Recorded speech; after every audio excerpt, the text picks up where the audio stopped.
जय भीम फ्रेंड्स। आज हम एक्सप्लेन करने जा रहे हैं कि बाबा साहब अंबेडकर ने अपनी बुक रिडल्स इन हिंदुइज्म में राम के चरित्र का कैसा वर्णन किया है और उन्होंने ये वाल्मीकि रामायण से उठाया है। सीधा वाल्मीकि रामायण जो कि बिल्कुल ऑथेंटिक सोर्स है रामायण का और राम के बारे में बिल्कुल ऑथेंटिक सोर्स है, वहां से उठाया है। तो चलिए हम वीडियो को शुरू करते हैं। तो इसके लिए हम बाबा साहब की बुक रिडल्स इन हिंदुइज्म के पार्ट नंबर 3 पॉलिटिकल उसमें जाते हैं और उसमें जो अपेंडिक्स 1 है the riddle of Ramayan Krishna उसमें जाते हैं।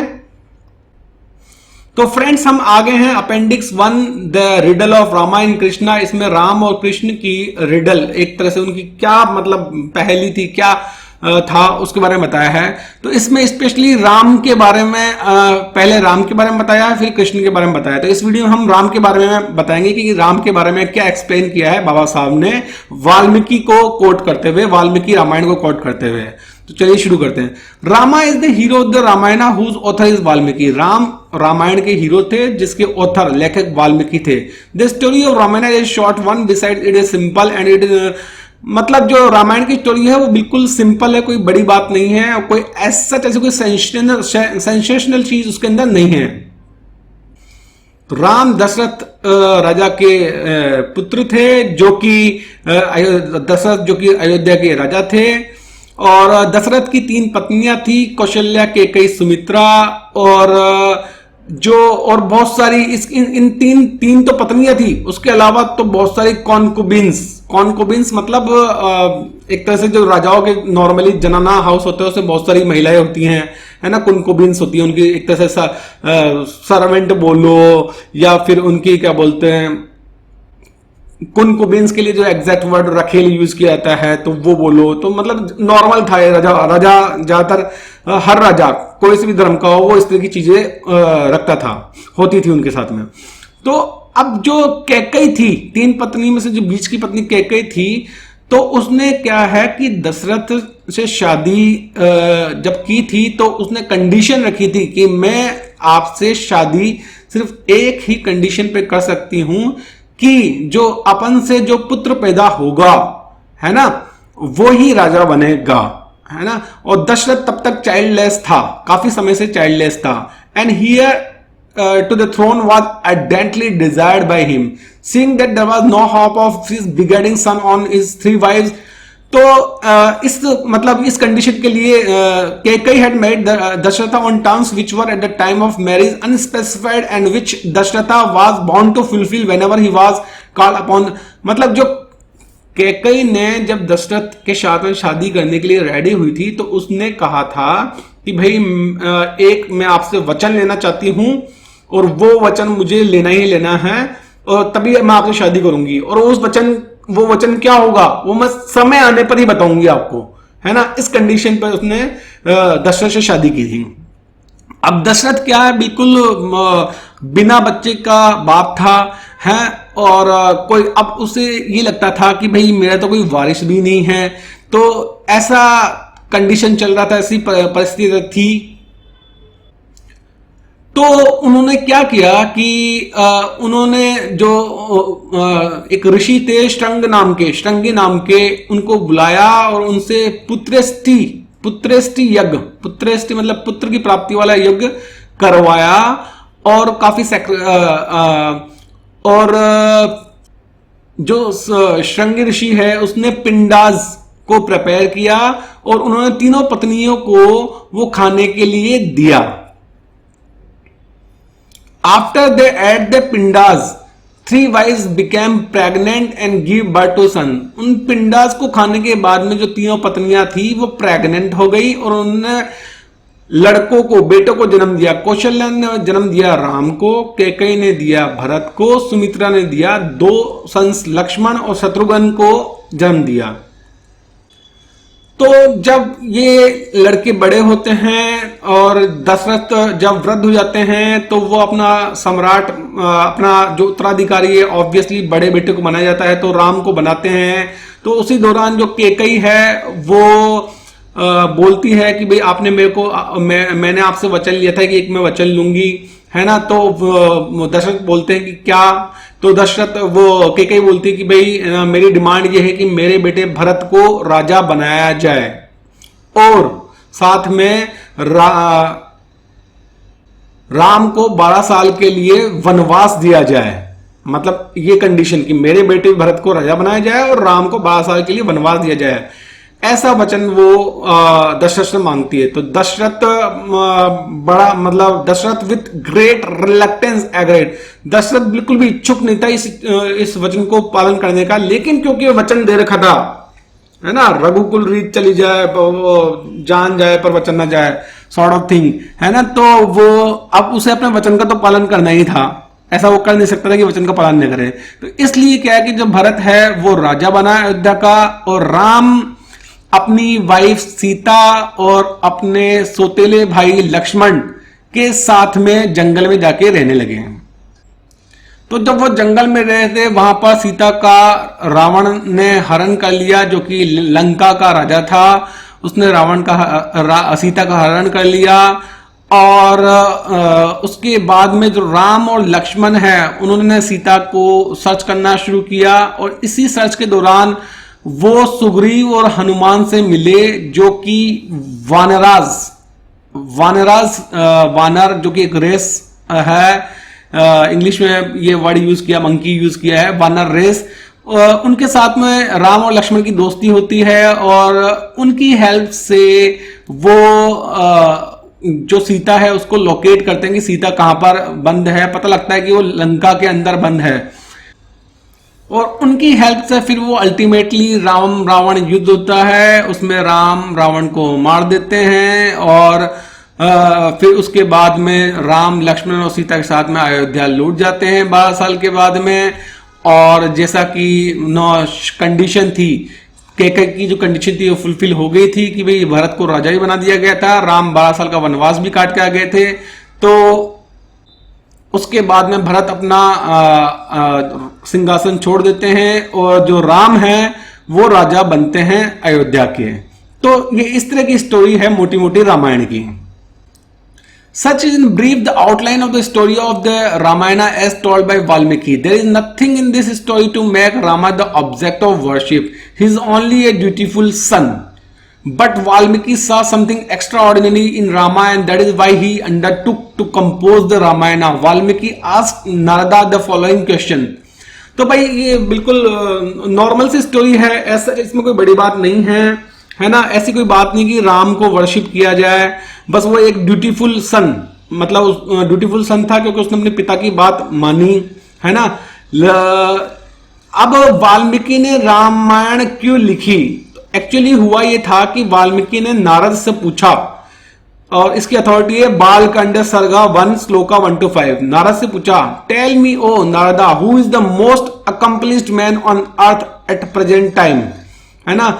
मतलब नारद से पूछते हैं वाल्मीकि कि भाई अभी सबसे ज्यादा अच्छा अकम्पलिश्ड मैन, मतलब सबसे मर्यादा वाला आदमी कौन है धरती पर, है ना। And then goes to on to elaborate what he means by accomplished man, और वो अकम्पलिश्ड मैन की डेफिनेशन उसको डिफाइन करते हैं। डिफाइन कैसे करते हैं कि जो powerful, one who knows the secret of religion, one who knows gratitude, trustful, one who is ready to sacrifice his self-interest even when in distress to fulfill a religious vow, virtuous in his conduct, eager to safeguard the interest of all, strong, pleasing in appearance with power of self-control, able to, मतलब ये सब खासियत बताते हैं कि भाई इस तरह का वो आदमी होना चाहिए कि पावरफुल भी हो, ट्रस्टवर्दी भी हो, है ना, उसका कंडक्ट अच्छा हो, है ना, सबके भले के बारे में सोचे और दिखने भी अच्छा हो और हर तरह की धार्मिक वॉ को पूरा करता हो, ठीक है। और यहां तक कि इतना शक्तिशाली हो कि अगर कोई युद्ध हो तो वो गॉड्स, जो देवता हैं, देवतागण हैं, उनके दिलों में भी मतलब एक तरह से टेरर, आतंक पैदा कर दे। Narada then asks for time to consider and after mature deliberation tells him that the only person who can be, Narad कुछ समय लेते हैं और कुछ समय लेने के बाद में वो बोलते हैं कि जो दशरथ के पुत्र राम हैं वही एक ऐसे आदमी हैं जो कि इन सारी क्वालिटीज को पूरा करते हैं। और It is because of his virtues that Rama has come to be deified. But is Rama a worthy personality of deification? Let those who accept him an object of worthy of worship as consider the following fact. तो इसी कारण से फिर क्या है, वाल्मीकि ने रामायण लिखी राम पर, राम को हीरो बनाते हुए। लेकिन क्या राम वास्तव में न जो ये बताया गया है कि इस तरह का होना चाहिए, ऐसा होना चाहिए, क्या राम वास्तव में ऐसे थे? क्या वास्तव में वो इतने पावरफुल थे? क्या वास्तव में वो इतने मतलब अच्छे थे? क्या वास्तव में वो इतने गुड कंडक्ट वाले थे? है ना, इन सब चीजों को एग्जामिन करना पड़ेगा, है ना। ऐसा बाबा साहब बोलते हैं। भाई अगर ये इतने सारे कारण थे, इसी कारण से तो उन्हें भगवान बनाया गया, है ना। लेकिन अब इन फैक्ट्स को एग्जामिन करना पड़ेगा। अब आगे बढ़ते हैं। Rama's birth is miraculous. It may be the suggestion that he was born from a pinda prepared by the sage Shrang is an allegorical glass to cover the naked truth that he was begotten upon Kaushalya by the sage Shrang, although the two didn't stand in the relationship of husband and wife.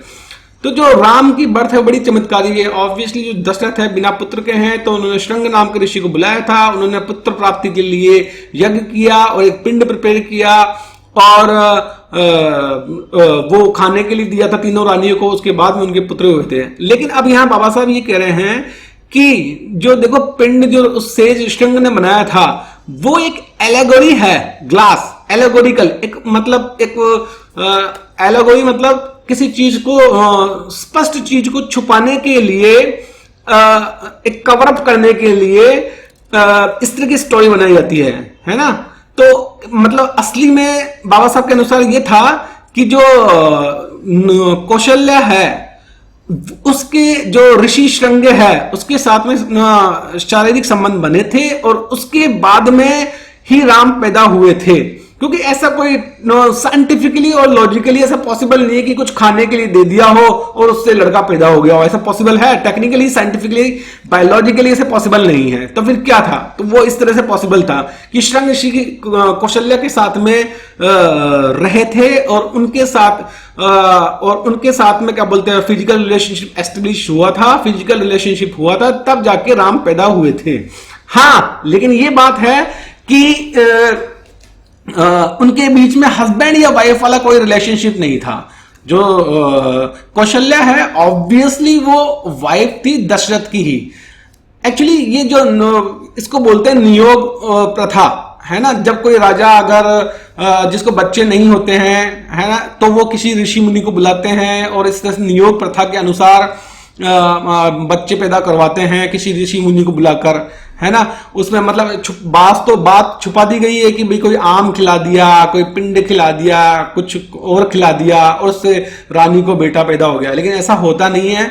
Originally होता ये है कि वो ऋषि मुनि करते हैं, उस रानी के साथ में शारीरिक संबंध स्थापित करते हैं, उसके बाद में वो बेटा या जो भी होना होता है वो होता है। अभी इस जमाने के अंदर तो क्या है, अपन 21st सेंचुरी के अंदर है, तो यहाँ पे तो क्या टेक्निकली पॉसिबल है कि भाई अगर किसी को बच्चा नहीं हो रहा है तो किसी और के स्पम्स लेकर उसमें इंजेक्ट कर दिए, है ना, और फिर उससे उसका बच्चा पैदा हो गया, जैसे कि हमने वो मूवी देखी थी विकी डोनर, है ना। लेकिन प्राचीन काल में तो इस तरह की कोई टेक्निकल साइंटिफिक कोई इक्विपमेंट्स थे ही ना, साइंटिफिक नॉलेज नहीं थी कि भाई इस तरह से स्पम्स को लेकर किसी महिला के उसमें इंजेक्ट कर दीजिए, ओम्स के साथ में उनको मिला दिया जाए। ऐसी कोई टेक्निक उस समय नहीं थी। तो उस वक्त तो नेचुरली ही किया जाता था, है ना, नेचुरली ही सेक्स ही किया जाता था और उससे ही बच्चा पैदा होता था। लेकिन लीगल नियमों के अनुसार वो बच्चा वो उस औरत के पति का ही माना जाता था। ठीक है, बायोलॉजिकली वो जिस ऋषि के साथ में रिलेशनशिप बना है उसका होगा बायोलॉजिकली, लेकिन लीगली कानूनन रूप से वो उस औरत के, उस रानी के हस्बैंड, उस राजा का ही बेटा माना जाएगा। इस तरह का सिस्टम था। तो in any case his birth if not disreputable in its origin is certainly unnatural. ठीक है, तो ये बड़ा ही अननेचुरल, अजीब सा बर्थ हुआ था श्री राम का। There are other incidents connected with the birth of Rama, the unsavoury of character of which it will be difficult to deny. तो राम की बर्थ के साथ में कुछ और इंसिडेंट्स भी जुड़े हुए हैं जो कि बड़े ही अनसेवरी, बड़े ही असभ्य हैं करेक्टर के अंदर। Valmiki starts is Ramayana by emphasizing the fact that Rama is an avatar of Vishnu, है ना। वाल्मीकि ने रामायण की शुरुआत इस तरह से की थी कि जो राम हैं वो विष्णु के अवतार हैं, and it is Vishnu who agreed to take birth as Rama and be the son of Dasharatha. अब जब विष्णु अवतार लेंगे दशरथ के पुत्र बनके राम के, तो ऑब्वियसली उनके कुछ अलाइज भी होने चाहिए। तो ब्रह्मा ने डिसाइड, जब ब्रह्मा को पता लगा कि भाई इस तरह से राम का अवतार होने वाला है, विष्णु अपना एक अवतार लेने वाले हैं, तो उन्होंने पूरा अरेंजमेंट किया कि भाई राम के साथ में पावरफुल एसोसिएट्स हो सके जो कि उसकी हेल्प करें, उसके साथ में कोऑपरेट करें। और उस वक्त ऐसे कोई पावरफुल लोग थे नहीं, तो इसलिए ब्रह्मा ने सभी गॉड्स, देवता गणों को आदेश दिया कि वो जाएं और जाकर मतलब शक्तिशाली एसोसिएट्स पैदा करें ताकि वो राम की हेल्प कर सके। तो ऐसा देवता गण ब्रह्मा की आज्ञा का पालन करके उन्होंने, देवताओं ने अप्सराओं के साथ में जो कि प्रोस्टिट्यूट्स हुआ करती थी, और यहां तक कि अनमैरिड डॉटर्स ऑफ यक्ष एंड नागाज, अविवाहित बेटियां, यक्ष और नागों की अविवाहित बेटियों के साथ में उन्होंने शारीरिक संबंध बनाए देवताओं ने। जो और यहां तक कि जो वाइफ्स थी, पत्नियां थी, रुक्ष की, विद्याधर की, गंधर्व्स की, किन्नर्स की, उनसे संबंध बनाया। अल्टीमेटली जो चीज प्रोड्यूस की, अल्टीमेटली जो एक रेस पैदा की, वो थी वानर्स, है ना, वानराज। इस रेस को पैदा किया और यही एसोसिएट बने थे राम के, है ना। जब राम रावण युद्ध हुआ था तो वो वानर्स एसोसिएट बने थे। तो वानर्स की उत्पत्ति कैसे हुई थी इसके बारे में ये चीज बताई गई है। तो इस तरह से जो राम की जो बर्थ है वो बड़ी ही जनरल डिबेचरी, बहुत ही ढकोसले वाली चीज है। और यहां तक कि उसके जो एसोसिएट्स हैं उनके केस में भी ऐसा ही है। अब अगर हम राम की सीता से विवाह के बारे में बात करें तो बुद्ध रामायणा के अंदर सीता को राम की बहन बताया गया है और दोनों को दशरथ के बच्चे बताया गया है। The Ramayana Valmiki doesn't agree with the relationship mention in Buddha Ramayana, है ना। हालांकि वाल्मीकि की रामायण बुद्ध रामायण से एग्री नहीं करती है। According to Valmiki, Sita was the daughter of king Janaka of Videha and therefore not a sister of Rama. मतलब वाल्मीकि के अनुसार जो सीता है वो किंग जनक की पुत्री थी, इसलिए वो राम की बहन तो हो ही नहीं सकती। लेकिन बाबा साहब कहते हैं कि ये कन्विंसिंग नहीं लगता है, क्योंकि अगर हम वाल्मीकि की बात को भी माने तो जो सीता है जिसको जनक की पुत्री बताया जा रहा है, उसकी जो बर्थ है वो नॉर्मल नहीं थी। वो राजा जनक को किसी किसान के खेत में से मिली थी, है ना, जिसको राजा जनक ने फिर पाल पोस कर बड़ा किया था। तो मतलब देखा जाए तो एग्जैक्ट सेंस में तो सीता जनक की पुत्री नहीं थी। बस ठीक है, सीता को पाल पोस के बड़ा किया था राजा जनक ने। तो बाबा साहब कहते हैं कि जो बुद्ध रामायण के अंदर जो चीज बताई गई है वो ज्यादा फैक्चुअल लगती है ना, क्योंकि आर्यन रूल्स के अकॉर्डिंग, आर्यन रूल्स का जो रेफरेंस दिया उन्होंने दिया कि among the Aryans marriages between brothers and sisters were allowed, है ना। आर्यों के काल में बहन और भाई के बीच में जो शादी है वो अलाउड थी। If the story is true then, अगर ये स्टोरी ट्रू है कि भाई सीता और राम भाई बहन थे, तो फिर तो ऑब्वियस है कि भाई इनकी जो मैरी को शादी को कॉपी करने लायक नहीं है, कोई भी इनकी शादी को आइडल नहीं कहेगा। अब जो राम को बोलते हैं कि वो मोनोगेमस थे, मोनोगेमस मतलब एक ही पत्नी का होना। It is difficult to understand how such a notion could have become common, for it has no foundation in fact. Even Valmiki का रेफरेंस दिया है अयोध्या कांड सर्गा 8th श्लोका 12 के अंदर कि राम की बहुत सारी पत्नियां थी और पत्नियां होने के साथ साथ में हिज मैनी कॉन्कुबिन्स, कुन कुनकुबिन्स का मतलब होता है, मतलब ऑब्वियसली जो राजा महाराजा होते हैं उनकी पत्नियां तो मल्टीपल होती हैं, लेकिन उसके बावजूद भी उनका एक अलग से जनाना खाना होता है या हरम बोलते हैं वो होता है। वो हर राजा, चाहे से वो कोई वेस्टर्न किंग हो, अलेक्जेंडर हो, या मुगल एम्परर्स हो, या प्राचीन वैदिक आर्यन किंग्स हो, कोई, ये सब में ऐसा ही था कि वो मल्टीपल रानियां हुआ करती थी और उनकी एक अलग से एक व्यवस्था रहती थी, उसमें बहुत सारी उनकी कुनकुबिन्स का मतलब उनकी रखेले, जो कि अलग अलग जगह से जो सुंदर हुआ करती थी उनको लाया जाता था। ठीक है, तो in this he was the true son of his nominal father Dasharatha, who had not only 3 wives referred to above but many others। तो इस तरह से जो राम है, ऐसा नहीं है कि सिर्फ राम मोनोगोमस थे, सिर्फ सीता ही उनकी पत्नी थी, इसके अलावा और भी उनकी पत्नियां थी, और पत्नियों के साथ साथ में उनकी कुनकुबिन्स रखेले भी थी, और वो एक सच्चे पुत्र थे अपने एक नॉमिनल फादर दशरथ के, है ना, सच्चे पुत्र थे अपने फादर दशरथ के। और दशरथ जिसकी खुद की 3 पत्नियां थी, और उन 3 पत्नियों के अलावा और भी थी, और भी कॉन्कुबिन्स वगैरह दशरथ की भी थी even. Let us next consider his character as an individual. अब हम किंग जो राम है उसकी हम कैरेक्टर के बारे में बात करते हैं, एज ए इंडिविजुअल उसके कैरेक्टर के बारे में बात करें, as a king. In speaking of him as an individual, Baba Saheb बोल रहे हैं, ये बाबा साहब के वर्ड्स हैं। I will refer to only 2 incidents, one relating to his treatment of Vali and other relating to his treatment of his own wife Sita, है ना। तो बाबा साहब कहते हैं कि उसकी पर्सनैलिटी राम की और उसके कैरेक्टर के बारे में हम जानने के लिए हम सिर्फ 2 इंसिडेंट्स लेंगे, कि एक तो जो बाली के साथ में उसका क्या ट्रीटमेंट था, और एक खुद की वाइफ सीता के साथ में क्या ट्रीटमेंट था। तो पहले हम एक्सप्लेन करते हैं बाली का। बाली और सुग्रीव 2 भाई थे जो कि वानर रेस से थे, और वो किष्किंधा पर राज किया करते थे। जो वाली था वो राजा था, कि वो बड़ा भाई था तो ऑब्वियसली वो राजा था किष्किंधा का। और जब सीता का हरण हुआ था रावण के द्वारा, उस वक्त जो बाली है वो किष्किंधा का राजा हुआ करता था।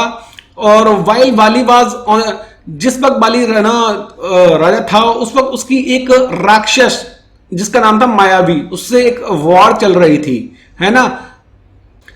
तो जब वॉर चल रही थी मायावी से, वो लड़ते लड़ते एक गुफा के अंदर चले गए थे। तब बाली और सुग्रीव दोनों उसका पीछा कर रहे थे। मायावी उस गुफा में चले गया था। तब बाली ने सुग्रीव को कहा कि तुम यहां वेट करो बाहर, मैं अंदर जाके उसको मार के आता हूं। लेकिन कुछ समय बाद में जो ब्लड है वो उस गुफा से आने लगा। तो सुग्रीव को ये लगा कि जो बाली मर गया है, मायावी ने उस बाली को मार दिया है ना। तो बड़ा दुखी होता है। उसके बाद में वो खुद किष्किंधा का राजा बन जाता है बाली की जगह, और हनुमान को अपना प्राइम मिनिस्टर बना लेता है। लेकिन एक्चुअली होता यह है कि बाली मरा नहीं था, उसने मायावी को किल किया था, और जो खून आया था वो बाली का नहीं बल्कि मायावी का था। और जब बाली बाहर आता है और वो देखता है कि सुग्रीव वहां पर नहीं है, तो वो किष्किंधा की तरफ जाता है। और जब उसे पता लगता है कि सुग्रीव ने तो खुद को राजा बना लिया, है ना, तो उसको बाली को गुस्सा आता है कि उसके भाई ने उसके साथ में दगा किया है। अब सुग्रीव की गलती ये थी कि भाई उसे पक्का तो करना चाहिए था कि वास्तव में बाली मरा है नहीं, उसने तो जस्ट अज्यूम कर लिया और भी बाली मर गया है और जाके खुद को राजा बना लिया, है ना। और दूसरी गलती ये की कि भाई बाली का जो बेटा था अंगद, है ना, तो उसको राजा बनाना चाहिए था। उसने खुद को ही राजा क्यों बना लिया? जब बाली का बेटा था अंगद तो उसको राजा बनाता, खुद को राजा क्यों बना लिया? ये भी एक गलती की, क्योंकि according to the law, according to the contemporary laws, उस वक्त न जो भी बाली का जो लेजिटिमेट उत्तराधिकारी है उसी को राजा बनाया जाना चाहिए था। तो इस बातों पर क्या बोलते हैं, जो बाली को गुस्सा आता है और वो सुग्रीव को वहां से भगा देता है और वापस खुद राजा बन जाता है। तो एक्चुअली ये इंसिडेंट जस्ट जब रावण ने सीता को किडनैप किया था उसके बाद का इंसिडेंट है। राम और लक्ष्मण सीता की सर्च में घूम रहे थे, इधर सुग्रीव और हनुमान भी घूम रहे थे कि कोई दोस्त उनको, फ्रेंड्स मिल जाए जो कि वापस उनको उनका राज्य दिलवा दे। तो जब वो आपस में मिले तो उन्होंने अपनी डिफिकल्टीज एक दूसरे को बताई और उन्होंने एक कॉम्पैक्ट एक दूसरे के साथ में मतलब एक पैक्ट बनाया कि भाई राम और लक्ष्मण हेल्प करेंगे सुग्रीव की वाली को मारने में, और सुग्रीव को किष्किंधा का राजा बनाएंगे, और सुग्रीव और हनुमान हेल्प करेंगे राम की सीता को बचाने में। और फिर वो प्लानिंग करते हैं कि जो सुग्रीव और बाली का युद्ध होगा, सुग्रीव अपने गले में एक माला पहन के रहेगा ताकि वो इजीली राम को दिख सके, और राम एक पेड़ के पीछे छुपकर बाली को मार सके। तो फिर ऐसा ही होता है, सुग्रीव और बाली दोनों एक ड्यूल अरेंज होता है उनका, वो दोनों युद्ध करते हैं। सुग्रीव माला पहन के रखता है ताकि उसे पता लग जाए राम को कि सुग्रीव कौन है और बाली कौन है, क्योंकि वो एक दूसरे की शक्ल उनकी एक जैसी थी। और राम जो है वो एक पेड़ के पीछे छुपकर तीर से, धनुष बाण से बाली पर निशाना साधते हैं और उसको मार देते हैं। और उसके बाद में वो सुग्रीव को किष्किंधा का राजा बना देते हैं। तो ये जो बाली का मर्डर किया था राम ने छुपकर, ये मतलब राम के करैक्टर पे बहुत ही बड़ा ब्लॉट धब्बा, बहुत ही बड़ा धब्बा है कि छुपकर वार किया उन्होंने बाली पर। तो इट वाज मतलब एक तरह से ये क्राइम था, अनप्रोवोक्ड। भाई बाली की तो कोई दुश्मनी थी नहीं ना राम से, है ना। और ये बहुत कॉवर्डली, कायरतापूर्ण एक्ट था कि जब बाली बिल्कुल निहत्था था उस वक्त बिल्कुल प्लान तरीके से राम ने उसको मार दिया। तो एक तरह से राम ने बाली का मर्डर किया। तो एक तो ये वाली स्टोरी हो जाती है कि राम ने इसका बाली का मर्डर किया, छुपकर वार किया। अब दूसरी स्टोरी है कि भाई राम का अपनी खुद की वाइफ सीता के प्रति किस तरह का बिहेवियर था। होता यह है कि जब राम रावण का वध कर देते हैं और फिर जाकर वो विभीषण को राज्याभिषेक करते हैं, जैसा कि उन्होंने प्रॉमिस किया था विभीषण से, तब बात यह है कि जब आपने रावण को मार दिया है तो विभीषण का राज्याभिषेक कर रहे हो, तो उस वक्त क्या इतनी जल्दी थी विभीषण के राज्याभिषेक की कि वो अपनी खुद की पत्नी जिसके लिए युद्ध किया है उसको भूल गए, उससे जाके मिले ही नहीं, और मतलब उस राज्याभिषेक होने के बाद में भी नहीं मिले। राज्याभिषेक होने के बाद में हनुमान को भेज दिया सीता के पास में ये बताने के लिए कि उसने, लक्ष्मण ने और सुग्रीव ने सबने मिलकर युद्ध जीत लिया है और रावण को मार दिया है। तो अकॉर्डिंग टू बाबा साहब कहते हैं the first thing he should have done after disposing of Ravana was to have gone to Sita. भाई रावण को मारने के बाद सबसे पहली चीज तो यही करनी चाहिए थी, वे अपनी पत्नी सीता से जाके मिले जिसके लिए पूरा युद्ध लड़ा है, लेकिन ऐसा नहीं किया। पहले कोरोनेशन राज्याभिषेक किया, उसके बाद में सीता से मिला भी नहीं, हनुमान को भेज दिया सीता के पास में, और साथ में मैसेज भेजा कि he does not ask Hanuman to bring her. मतलब राम ने हनुमान को ये नहीं कहा कि भाई तुम सीता को लेके आओ, उन्होंने, राम ने सिर्फ ये कहा कि भाई ये बता दे कि हम युद्ध जीत चुके हैं। ये तो फिर सीता ने खुद ने ही हनुमान से कहा कि भाई मैं वो राम से मिलना चाहती हूं। Ram does not go to Sita his own wife who was kidnapped and confined by Ravana for मतलब राम खुद की पत्नी के पास में जो कि किडनैप हो गई थी, 10 महीने से रावण की किडनैप करीबी थी, उसके पास में राम नहीं जाते हैं। Sita is brought to him and what does Rama say to, और मतलब सीता को ही राम के सामने लाया जाता है, और जब राम सीता को देखते हैं तब राम क्या कहते हैं, मतलब वर्ड्स देखिए राम के जब वो अपनी पत्नी सीता को देखते हैं, उसको कहते हैं, it would be difficult to believe any man with ordinary human kindness could address to his wife in such dire this. मतलब जो बाबा साहब कह रहे हैं कि भाई एक नॉर्मल इंसान कभी भी अपनी पत्नी से इस तरह से नहीं बोल सकता, इस तरह का व्यवहार नहीं कर सकता, है ना। लेकिन वाल्मीकि रामायण में साफ ऐसा लिखा हुआ है कि राम ने किस तरह से सीता को एड्रेस किया, और उसकी अथॉरिटी भी दी है, युद्ध कांड सर्गा 115 श्लोक 1 से लेकर 23 तक, है ना, वाल्मीकि रामायण का। तो राम क्या बोलते हैं? राम बोलते हैं, I have got you as a prize in a war after conquering my enemy और captor. I have recovered my honour and punished my enemy. People have witnessed my military progress and I am glad my efforts have been rewarded. I came here to kill Ravana and wash off the dishonour. I didn't take this trouble for yourself. तो जो राम है वो बोलते हैं कि भाई मैंने तुमको एक तरह से, राम सीता को बोल रहे हैं कि मैंने तुमको एक तरह से युद्ध में जीत लिया है, और रावण ने क्योंकि तुम्हारा हरण करके मेरे ओनर पर आंच लेके आए थे, है ना, मेरे ओनर पर आंच लेके आया था रावण, उसका मैंने उसको पनिशमेंट दे दिया है, उसको मार दिया है, और सब लोगों ने मेरी जो मिलिट्री पावर है देख ली है, और मैं यहां पर आया था रावण को मारने के लिए, क्योंकि उसने मेरी मतलब जो ओनर है ना उस पर हाथ लगाने की कोशिश की, हाथ लगाया था, है ना। तो मैं अपने उस डिसऑनर को वॉश ऑफ करने के लिए रावण को मारने आया था। तुम्हारे लिए नहीं आया मैं। I didn't take this trouble for your sake. तुम्हारे लिए मैंने ये ट्रबल नहीं लिए कि भाई तुमको बचाने के लिए, भाई तुमको बचाने के लिए मैं यहां आया हूं ना। मैंने अपना ओनर बचाने के लिए, भाई तो मेरी पत्नी थी, रावण की हिम्मत कैसे हुई कि भाई मेरी पत्नी की कल हरण कर लिया। तो एक तरह से मेरे ओनर पे ना आंच आई थी, इस ओनर को करने के लिए मैं रावण के अगेंस्ट में लड़ा और उसको मारा, है ना। मुझे तुम्हारी कोई चिंता नहीं थी कि भाई तुमको बचाने के लिए आया हूं। ऐसा राम सीता को बोलते हैं। बाबा साहब कहते हैं, could there be anything more cruel than this conduct of Rama toward Sita? है तो बाबा साहब कहते हैं कि भाई ये जो राम का सीता के प्रति जो कंडक्ट था, इससे ज्यादा कोई क्रूल, इससे ज्यादा कोई क्रूर चीज हो सकती है?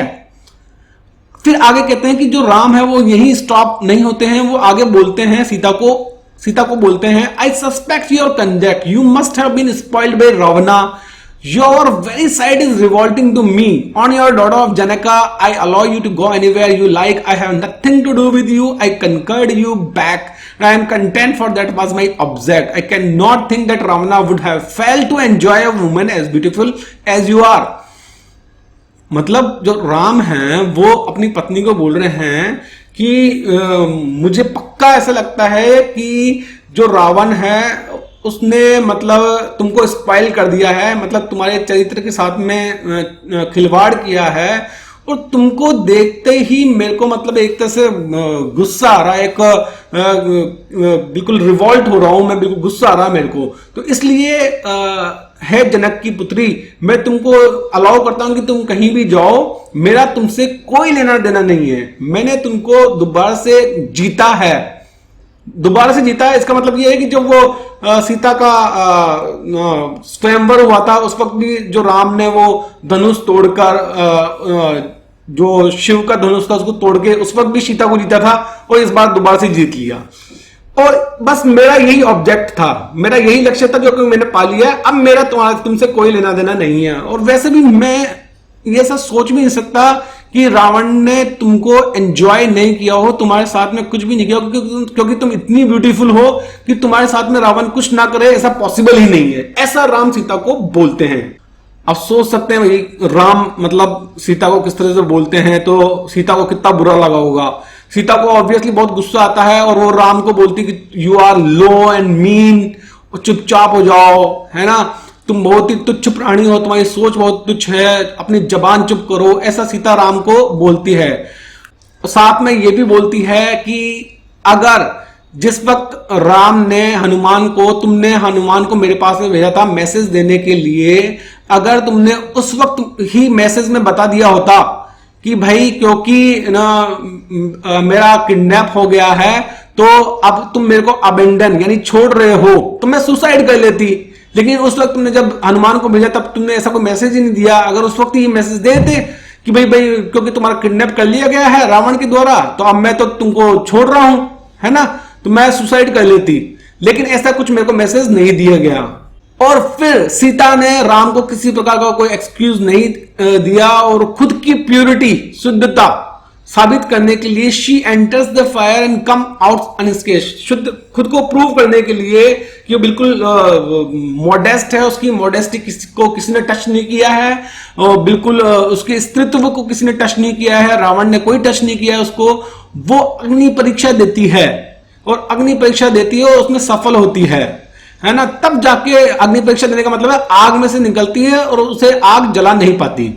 और फिर जो गॉड्स हैं, देवता हैं, वो सेटिस्फाई होते हैं और वो कहते हैं कि भाई ये बिल्कुल प्योर है।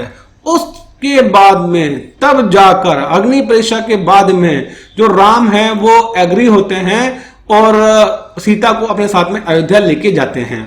फिर अयोध्या लाने के बाद में क्या होता है, ऑब्वियसली जो दोनों हैं वो राजा रानी बन जाते हैं, है ना, उनका राज्याभिषेक हो जाता है। लेकिन कुछ समय बाद ही जो सीता है वो रानी के पद से हटा दी जाती है। होता यह है कि it is recorded by Valmiki in Ramayana कि जो अयोध्या के जो नागरिक थे, मतलब जो राजा रानी बनने के बाद में जो सीता क्या कंसीव करती है, गर्भवती हो जाती है, तो जो अयोध्या के कुछ लोग थे, नागरिक थे, उनको मतलब डाउट हुआ कि यार अभी तो आए थे, ये ऐसे कैसे गर्भवती हो गई है ना। तो उनको डाउट लगा कि शायद हो सकता है कि जो सीता है वो गर्भवती हुई है रावण से, जब वो लंका में थी तब, है ना। और वो जो लोग हैं वो राम को ब्लेम करते हैं कि वो ऐसी औरत को अपने साथ में अपनी वाइफ कैसे ला सकता है ना। और ये इस तरह की जो गॉसिप टाउन यानी अयोध्या में चल रही थी, इसको रिपोर्टिंग की थी भद्र नाम के कोर्ट जॉकर ने, उसने राम को आकर ये चीज बताई थी। अब जैसे ही राम को ये पता लगी तो उसे बड़ा गुस्सा आया, बड़ा ही डिसग्रेस फील किया, है ना, जो कि काफी नेचुरल। लेकिन उसको ये खराब लगा, ये तो समझ में आता है। लेकिन अब उसने इस प्रॉब्लम का सॉल्यूशन किया कि क्या किया उसने इस प्रॉब्लम का सॉल्यूशन, एक तो ये तरीका है कि वो राजा था तो वो जनता को बता सकता था कि भाई इसकी अग्नि परीक्षा ले ली गई है, ये बिल्कुल सही है, ऐसे कुछ भी नहीं हुआ है, जनता को समझा सकता था, है ना। मैं राजा भी था और अग्नि परीक्षा ऑलरेडी वो लंका में ले चुका था सीता की, तो वो जनता को समझा सकता था। लेकिन उसने ऐसा नहीं किया, उसने सबसे शॉर्ट तरीका आजमाया, वो कि भाई जनता अगर ऐसी बोल रही है तो ठीक है भाई, ऐसा करते हैं, इसको पत्नी को ही छोड़ देते हैं, है ना। तो उसने पत्नी को, सीता को प्रेगनेंसी मतलब गर्भावस्था में जंगल में छोड़ने का प्लान बनाया। और प्लान बनाने के लिए वो अपने भाइयों को बुलाता है, कॉन्स्पिरेसी रचता है और वो अपने भाइयों को बताता है कि भाई जो सीता की प्योरिटी है ना वो लंका में साबित हो चुकी थी। जो गॉड्स हैं उन्होंने भी एक तरह से सर्टिफिकेट दे दिया था कि वो बिल्कुल प्योर है। लेकिन प्रॉब्लम यह है कि अब ये जनता है, ये मतलब डाउट कर रही है, तो अब मैं क्या करूं, हैं। अब मेरे पास में कोई ऑप्शन नहीं है, मेरे पास में यही ऑप्शन है कि मैं सीता को छोड़ दूं, क्योंकि मैं इस तरह की डिसग्रेस बर्दाश्त नहीं कर सकता। मैं मेरे ओनर पे कोई आँच आए उसको मैं बर्दाश्त नहीं कर सकता, क्योंकि ओनर एक ग्रेट असेट होती है, एक भगवान के देवता के लिए भी और एक महापुरुष के लिए भी, जिसको वो हमेशा मेंटेन करके चलता है। और अपने ओनर को बचाने के लिए मैं मतलब तुम लोगों को भी छोड़ सकता हूं, अपने भाइयों को भी छोड़ सकता हूं, तो फिर सीता तो क्या है, सीता को तो छोड़ ही सकता हूं आराम से। तो अब जो मतलब इस तरह का षड्यंत्र राम रचने लग गया कि भाई सीता को जंगल में छोड़ दे। हालांकि वो एक राजा था तो वो ये भी कर सकता था कि भाई ना उन गॉसिप्स को जो जनता में चल रही थी उस गॉसिप्स को स्टॉप करवाता, है ना। एक अच्छा राजा होने के कारण, एक अच्छा हस्बैंड होने के कारण, जिसे पता है कि भाई उसकी वाइफ इनोसेंट है ना।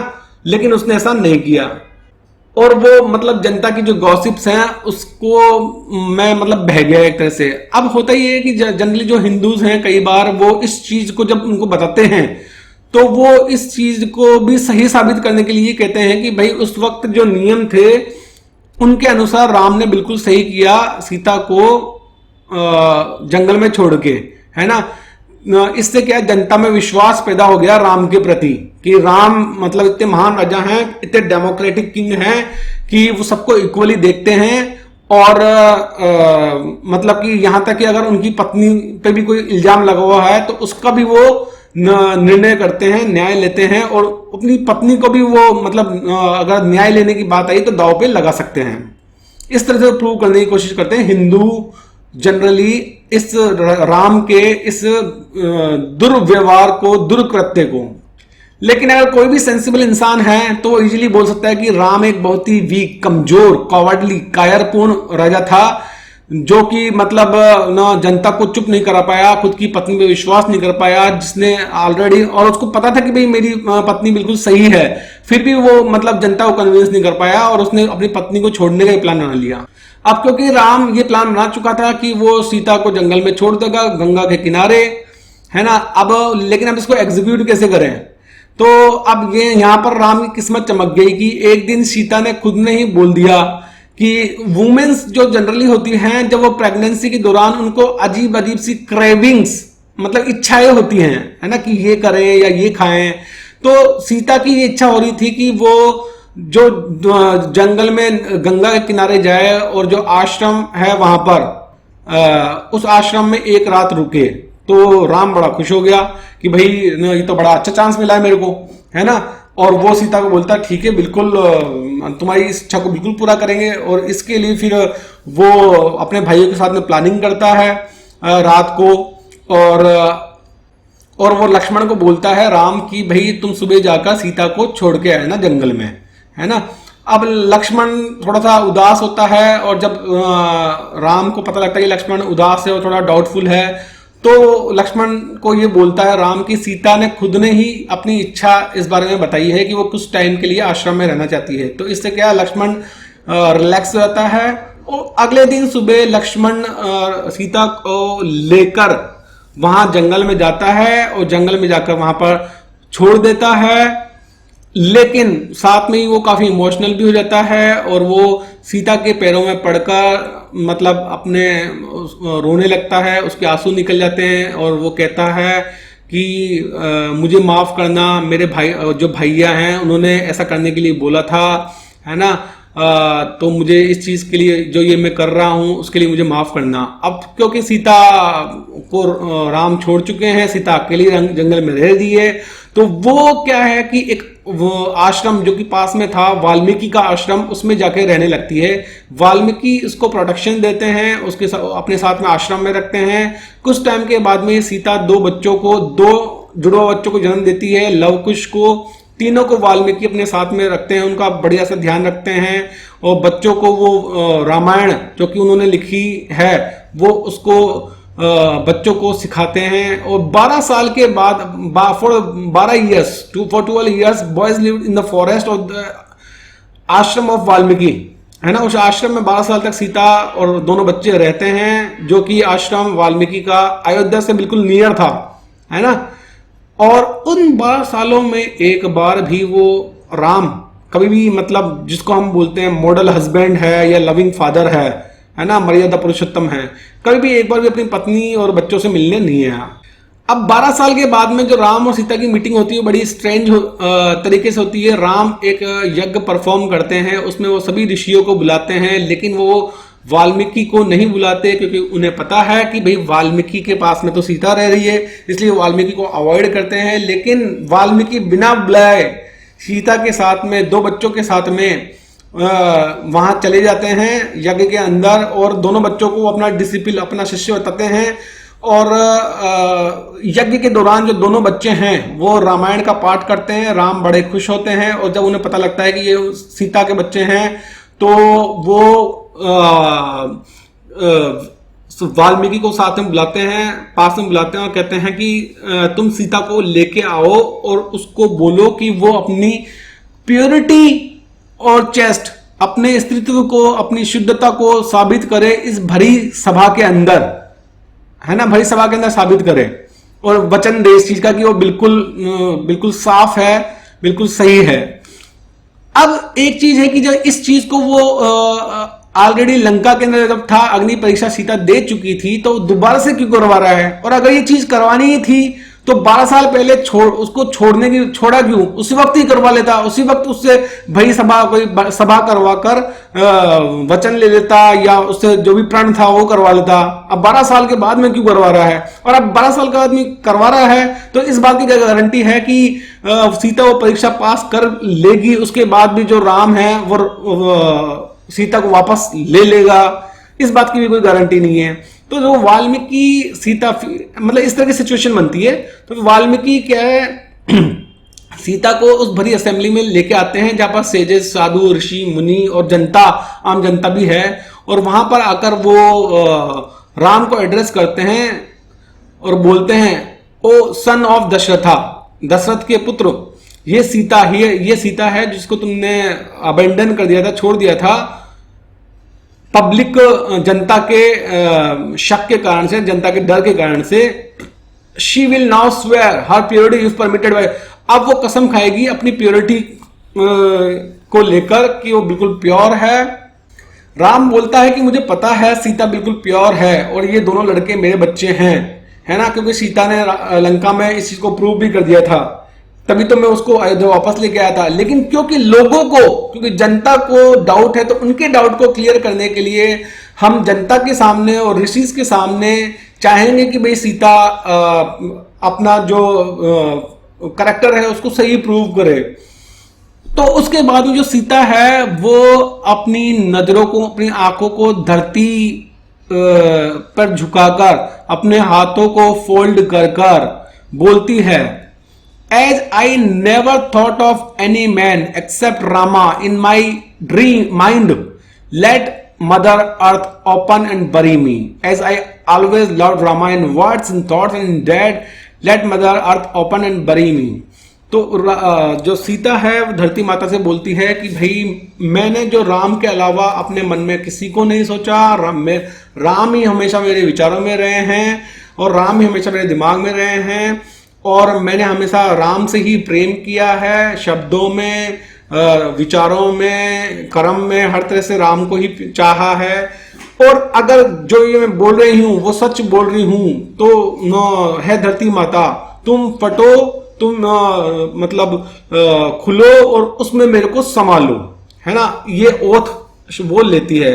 तो ऐसा लेने के बाद में क्या होता है कि धरती फटती है, उसमें से एक सोने का सिंहासन निकलता है और सीता उस पर बैठ जाती है और फिर धीरे धीरे वो धरती के अंदर समाने लगती है। ऊपर से देवतागण उस पर फ्लावर्स बरसाते हैं और ऐसे करके सीता धरती के अंदर समा जाती है। और जो भी ऑडियंस है वहां पर वो सब बिल्कुल ताज्जुब में रह जाते हैं कि यार ये क्या हुआ है।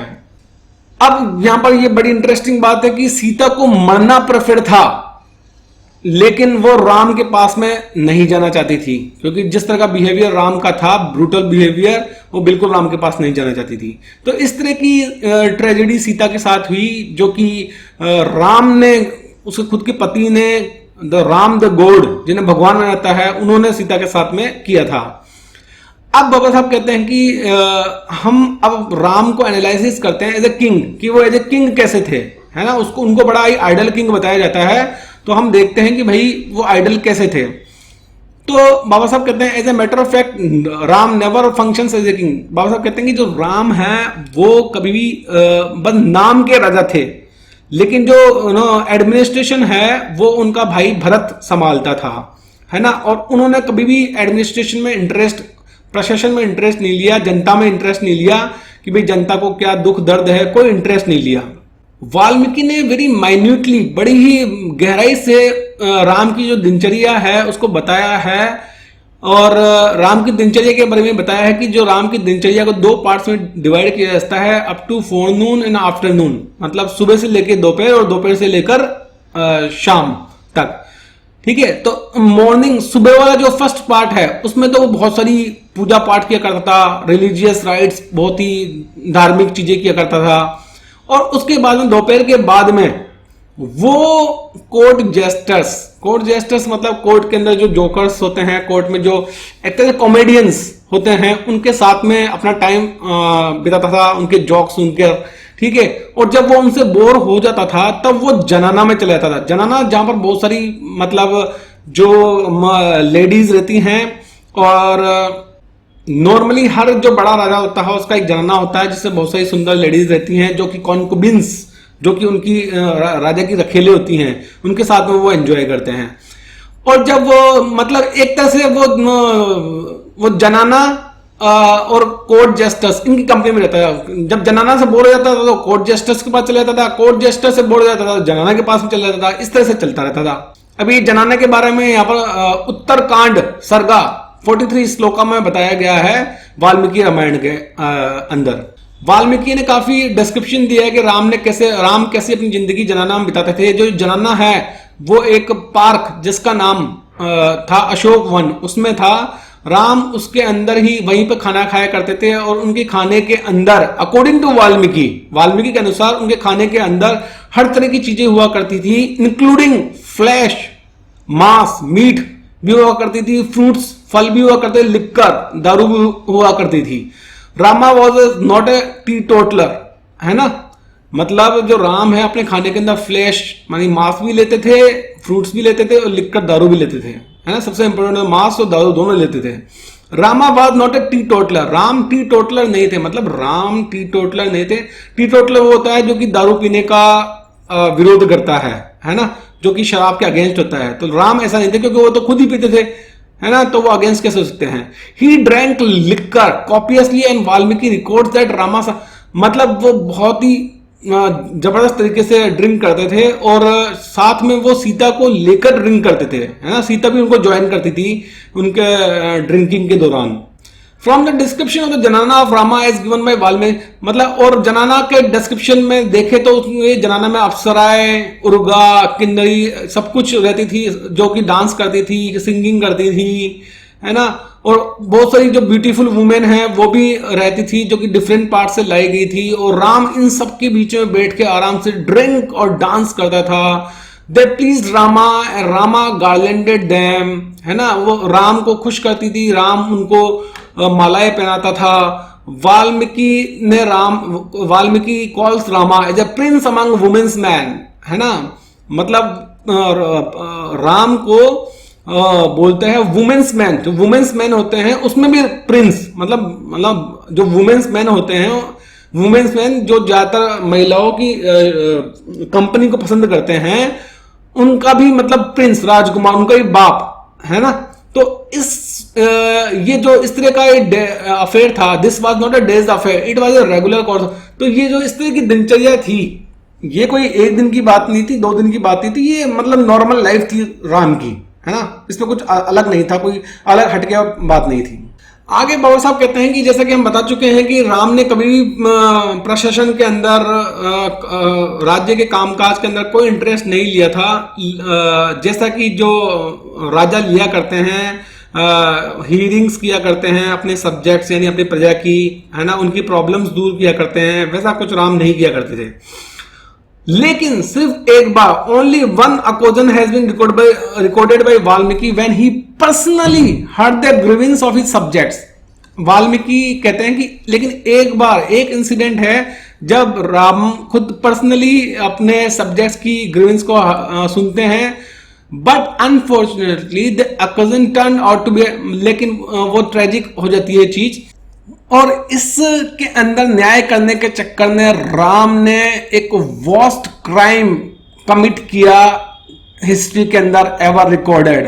The incident is known as the murder of Shambuka the Shudra, है ना। शंभुक का मर्डर, शंभुक जो शूद्र था उसका मर्डर, है ना, जो कि तपस्या कर रहा था हेवन में जाने के लिए, स्वर्ग में जाने के लिए शरीर के साथ में ही।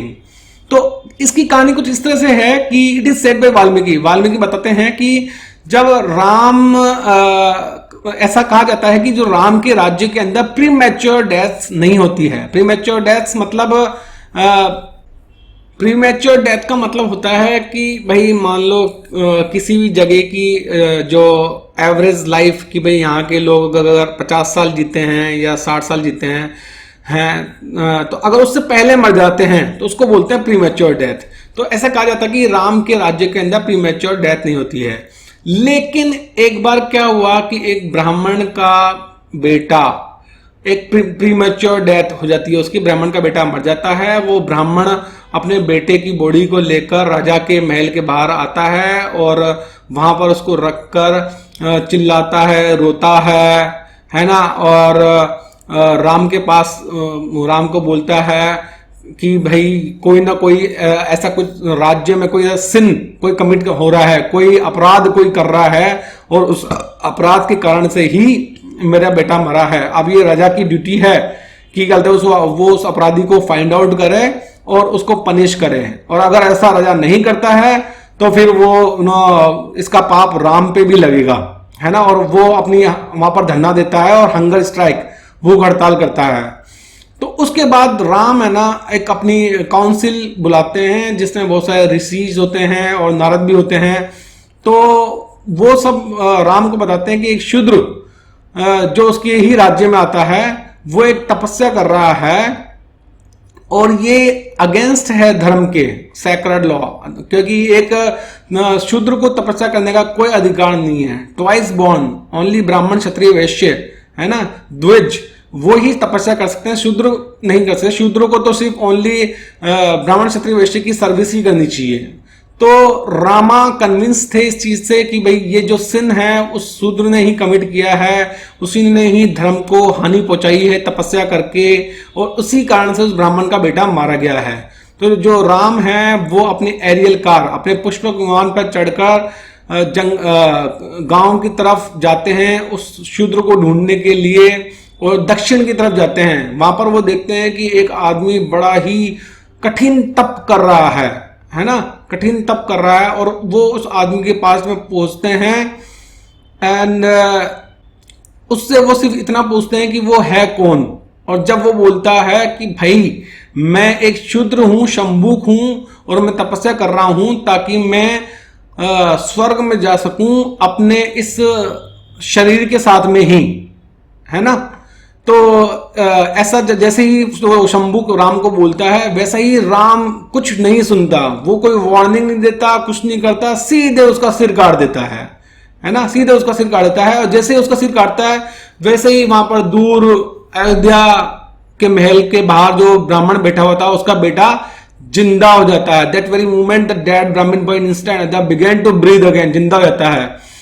अब हियर इन द वाइल्ड, अब इस चीज मतलब इतनी बड़ी चीज होती है तो जो गॉड्स हैं, देवतागण हैं, वो राम पर फ्लावर बरसाते हैं कि उन्होंने एक शूद्र को तपस्या करने से रोक लिया, क्योंकि शूद्रों को तो तपस्या करने का अधिकार ही नहीं है ना। और राम के समक्ष आते हैं, राम को बधाई देते हैं और साथ में ये बताते हैं कि जो ब्राह्मण लड़का मर गया था वो जिंदा हो गया है। इसके बाद में जो राम है वो पास में जो आश्रम था अगस्त ऋषि का, वहां जाता है, वहां पर बताता है कि भाई ऐसा ऐसा किया है मैंने, शंभू का वध किया है। एंड तो फिर जो अगस्त ऋषि है वो राम को एक डिवाइन ब्रेसलेट देते हैं। उसके बाद में जो राम है वापस अपनी राजधानी अयोध्या लौट जाते हैं। तो इस तरह के राम थे। तो फ्रेंड्स इस वीडियो के अंदर हमने complete character sketch, character portrait Ram का दे दिया है, जो कि बाबा साहब ने बताया है अपनी बुक रिडल्स इन हिंदुइज्म के अंदर, पूरी वाल्मीकि रामायण को कोट करके, क्योंकि वाल्मीकि रामायण सबसे ऑथेंटिक है राम के मामले में। तो वाल्मीकि रामायण को ही कोट करके उन्होंने ये राम के बारे में बताया कि राम ऐसे थे। तो आई होप कि राम का चरित्र जो कि बाबा साहब ने वाल्मीकि रामायण को कोट करके बताया है वो इस वीडियो के माध्यम से आपको अच्छी तरह से समझ में आ गया होगा। Thanks for watching the video. जय भीम।